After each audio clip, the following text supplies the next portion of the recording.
we're on the home straight, you'll be delighted to know. So you've heard us mention several times today about Discovery Park's fund, Discovery Park Ventures, and I'm going to pass over to Emma, who's the Investment Director at Discovery Park Ventures, to give us some closing remarks and some insight into the fund.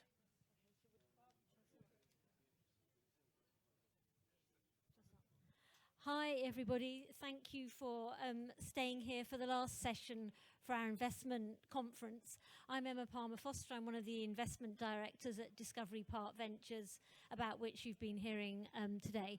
What I'm going to talk to you about now is a bit of an update on Discovery Park Ventures. We had some news yesterday. I'm going to tell you a bit about our portfolio, some of our plans for the future, and then I'm just going to give you a roundup of some of the most interesting things I've heard here today, because I've heard some really interesting new facts and figures and useful pointers. So to start with the news that we had recently, we announced yesterday that we've expanded our £1 million fund to a £3 million fund.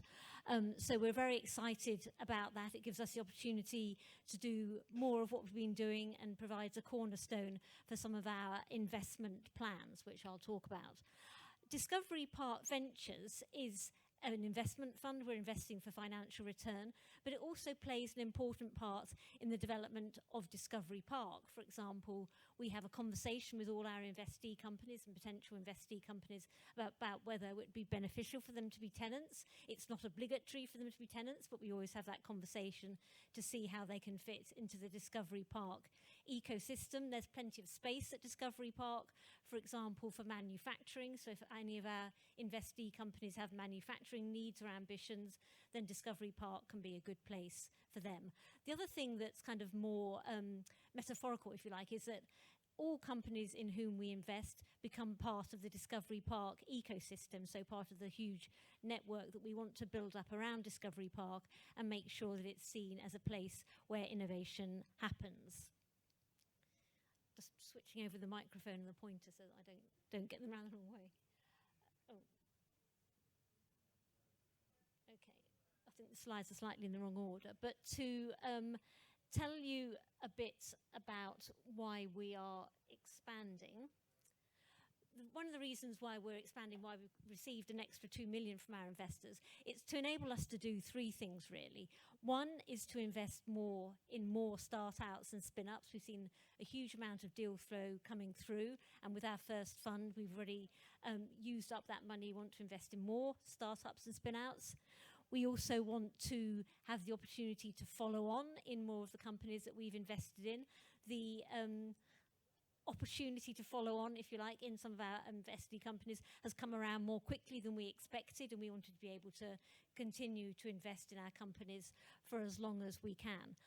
The extra 2 million also gives us the opportunity to take larger, big ticket stakes in really big opportunities. We haven't got any of those yet, but we are looking out for those, and it's really nice to have the ability to bring some of those to fruition when we want to take a larger stake. Right, I'm just going to see whether the next... Oh, yeah, that's good. Okay, so that's in the right place. The other thing that's important about the extra 2 million we're getting into Discovery Park Ventures is we actually have really big plans for what we want to do with Discovery Park Ventures. When we launched it last year, we said starting at 1 million, growing to 25 million over the next 3 to 5 years. Now, we're not going to do that on our own, so our plan is to invest, show a track record, invest with regional angel groups, and start to try and attract funding from local government, British Business Bank, for example. I just give that as an example. I'm not saying we are being invested in by them, but I'm just saying this is where our ambitions are. And if you're going to have investment from agencies like the British Business Bank, you need to have a certain size, you need to have a credibility, you need to be able to show your track record, and these are all important things for the growth of Discovery Park Ventures, and which is why the extra 2 million can help us develop our profile in the right way. And it also gives us credibility when we look to invest with local angel groups. For example, we're building links with Southeast Angels, and we want to develop more of a regional angels group so that we can have some heft and grow to develop British Business Bank attractiveness. Now, if we can do in Kent what, for example, Science Creates is doing in Bristol, then that's, to me, is a really nice template. And if we can get to something like that, I would be very pleased with what we're doing. To talk about our first tranche, we're really pleased with how we have progressed with our first tranche. That's the first £1 million that we were funded with last year. We've made 9 investments so far. We've announced 7. 2 are to be announced, 2 very exciting, 2 very different investments. We're going to announce those over the next couple of months. The 7 companies that that we have invested in so far, you can see here. We've had talks from 2 of them today, Booby Biome and Visus Nano. We've got a really diversified range here. We've got medical products for obesity. We've got the cataract, the drug-eluting cataract we heard about. We've got the breast milk microbiome-based products. We've got Neotherapeutics, which is live bacteria for treating the tumour microenvironment. So we've really diversified across the various areas in order to spread the risk, in order to get a range of exits. And we expect, as I say, to announce 2 new investments shortly.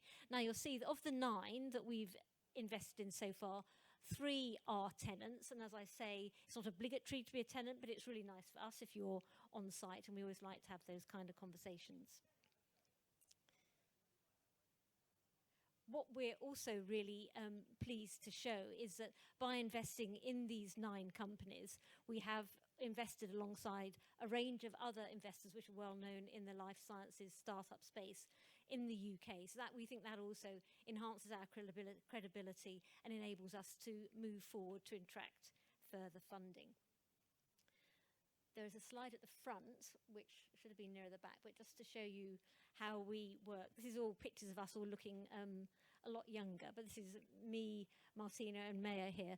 Maya, who is the CEO of Discovery Park, is the chairman of Discovery Park Ventures, and as he mentioned earlier, he's got over 10 years experience in investing, particularly in property, and a very strong financial brain. Martino has more than 30 years experience in life sciences startups and management roles. And me, I've got 30 years experience in life sciences investment and startups. So together we work very well as a team. We've all got different skills. How it works is companies come into Martino and we decide whether we want to investigate further. We have the non-confidential conversation, then we have the confidential conversation, do the due diligence and make the recommendations to Mayor.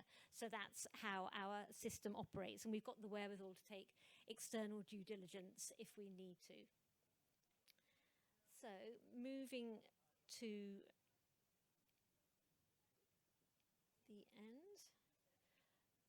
So that's a summary of Discovery Park Ventures. As I say, we're expanding, always keen to hear new companies, new opportunities, and we're really proud with the companies we've invested in so far and what they're doing to help drive innovation at Discovery Park. I should also say for our second tranche, the 2 million tranche, we've already committed to 2 follow-ons in that tranche, and we've got some other exciting opportunities coming through, and particularly the investigations and the due diligence we've got to do on the winner of Discovery Spark, as announced earlier today.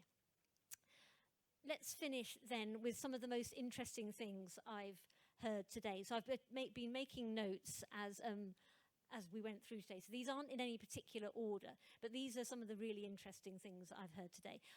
Overall, I think Christina's comments about angel investing, a lot of her comments are really useful. So I won't give them all, but these are some of the things I've picked up for angel investing, startups and spin-outs. Try accelerators. Different accelerators will teach you different things. Your patent attorney can be very good in order to help you understand what the competition is, because by amending your patent for you, they're looking around and seeing what the competition is. So patent attorneys are a very good way to keep an eye on what the marketplace is doing. Understand all the drivers of your business and which is the most valuable driver of your business. So if you have to choose between business drivers, you know which ones to invest in. Always remember that even though you might not have a product, you're always selling your company, you're selling to employees, you're selling the concept to investors. So always be understanding that you're selling some kind of concept.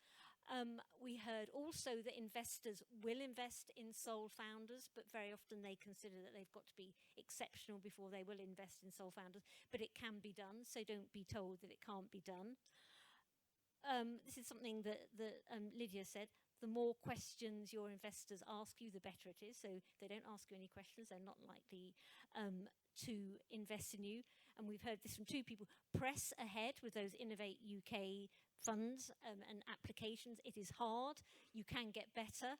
And then when you do get that money, it can really help you along the path, particularly, as Tanya said, if you get grants which are on your critical path and do significantly add value to your next milestone or to your exit. And so therefore all those sleepless nights are worth it.